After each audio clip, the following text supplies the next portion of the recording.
स्नातकोत्तर महाविद्यालय गाजीपुर, जो गाजीपुर का गौरव शिक्षण संस्थान है, उसके प्राचार्य प्रोफेसर डॉक्टर राघवेंद्र पांडे, हम ये जानना चाहते हैं कि धर्म आस्था में शिक्षा का क्या महत्व है।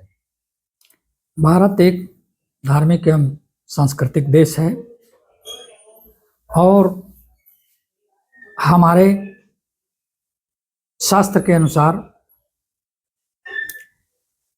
समुद्र मंथन के दौरान जो रत्न प्राप्त हुए थे, उस रत्नों में से अमृत ऐसा रत्न था जो भारत को गौरवान्वित करने वाला रत्न था। और ये माना जाता है उस काल में उस अमृत की कुछ बूंदे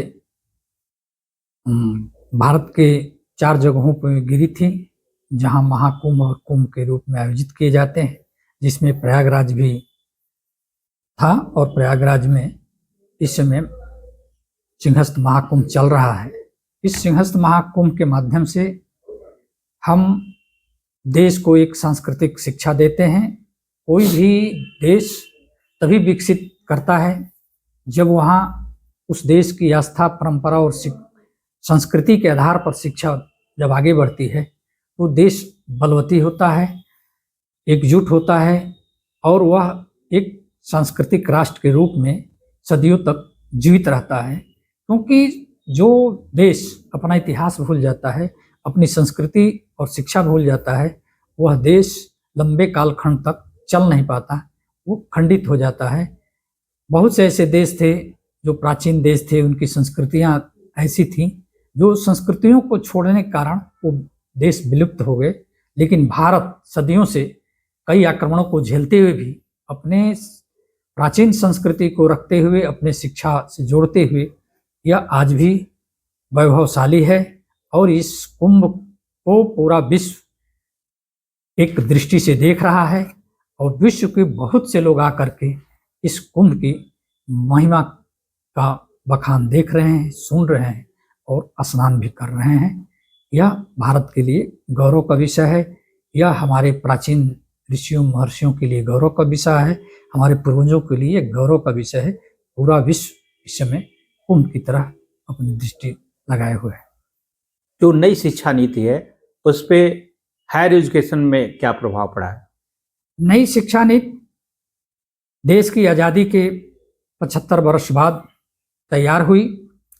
चूँकि पहले जो शिक्षा नीति थी वह शिक्षा नीति हम आज़ादी के बाद भी अंग्रेजों ने जिस तरह इस शिक्षा नीति को आगे बढ़ाया था, हम उसी शिक्षा नीति को आगे बढ़ा रहे थे। चूँकि भारत एक जनसंख्या वाला देश है, जनसंख्या की दृष्टि से भारत विश्व का नंबर 1 देश इस समय बन गया है। और हमारे यहाँ युवाओं की संख्या ज़्यादा है, क्योंकि भारत को एक युवा देश कहा जाता है। भारत की 35% आबादी युवा है और हर युवा को सरकारी नौकरी नहीं दी जा सकती। इसलिए नई शिक्षा के नीति के माध्यम से स्किल डेवलपमेंट विकसित करके हर बच्चों को अपना रोजगार प्रदान करने का अवसर इस शिक्षा नीति में देने की बात की जा रही है, ताकि युवा अपनी शिक्षा ग्रहण करने के बाद जो उसके अंदर स्किल डेवलप होगा, उस स्किल को अपने अनुसार उपयोग करते हुए स्वयं रोजगार प्राप्त कर सकता है और अन्य युवाओं को भी रोजगार दे सकता है। आज इसी की जरूरत है, क्योंकि युवाओं की संख्या ज़्यादा है, सबको सरकारी नौकरी नहीं दी जा सकती। इसलिए स्किल डेवलप के माध्यम से उनको स्किल बना करके रोजगार सृजन का अवसर इस शिक्षा नीति के माध्यम से प्रदान किया जाना है। स्नातकोत्तर महाविद्यालय गाजीपुर जनपद का सबसे पुराना और सबसे बड़ा शिक्षण संस्थान है।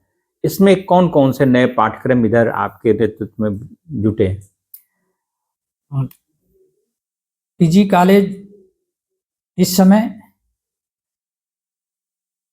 जो डिमांड चल रही है एग्रीकल्चर की, कॉमर्स की, इस क्षेत्र में हम ज़्यादा ध्यान दिए हुए हैं।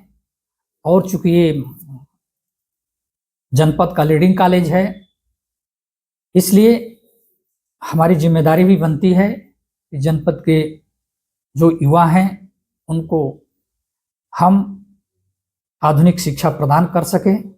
महाविद्यालय में जो डिमांड के अनुसार BCA, BBA, MCA, MBA के कोर्स भी संचालित हो रहे हैं और आगे भी प्रयास किए जाएंगे कि नए नए कोर्स ला करके गाजीपुर के युवाओं को शिक्षित बनाया जा सके। धन्यवाद।